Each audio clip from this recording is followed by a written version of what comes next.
Israel और Hezbollah में जंग थमती नहीं दिख रही। दोनों ही पीछे हटने को तैयार नहीं है।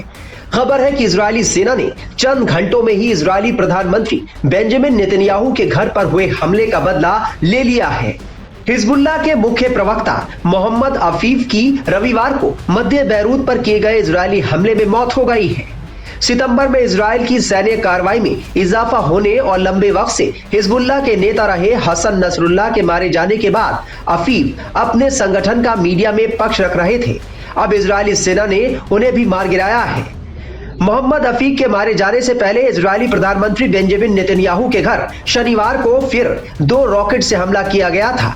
इजरायली सेना के मुताबिक आग के 2 धधकते गोले नेतन्याहू के आवासीय परिसर में गिरे थे।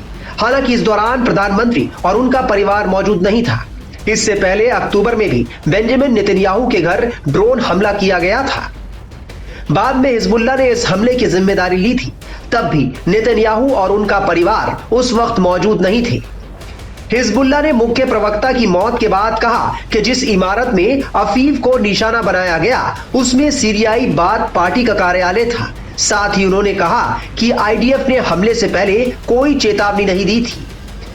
हिजबुल्लाह के लीडर हसन नसरुल्लाह की मौत के बाद साथ ही सितंबर में इजराइल के लेबनान पर हमलों के बाद अफीफ मुख्य तौर पर सामने आए थे। पिछले महीने जब आईडीएफ के प्रवक्ता कर्नल अविचाई अद्राई ने एयर स्ट्राइक से पहले क्षेत्र के निवासियों के लिए निकासी आदेश जारी किया था। इसी के बाद अफीफ ने कहा था कि धमकियां और बमबारी हमें डराती नहीं है, हमारा संकल्प मजबूत है। इजरायली डिफेंस फोर्स के मुताबिक इजराइल ने शनिवार को बैरूत पर किए गए हमलों में उस अपार्टमेंट को भी निशाना बनाया जो पहले नसरुल्लाह का हुआ करता था। सेना ने कहा कि साल 2006 के दूसरे लेबनान युद्ध के दौरान हसन नसरुल्लाह के घर को निशाना बनाया गया था। इस हमले में घर बहुत हद तक तबाह हुआ था और बाद में इस घर को दोबारा से तैयार किया गया था। आईडीएफ ने कहा कि अपार्टमेंट का इस्तेमाल फिलहाल हिजबुल्लाह अपनी गतिविधियों के लिए कर रहा था। हालांकि अब इजराइल ने इस अपार्टमेंट को निशाना बनाया।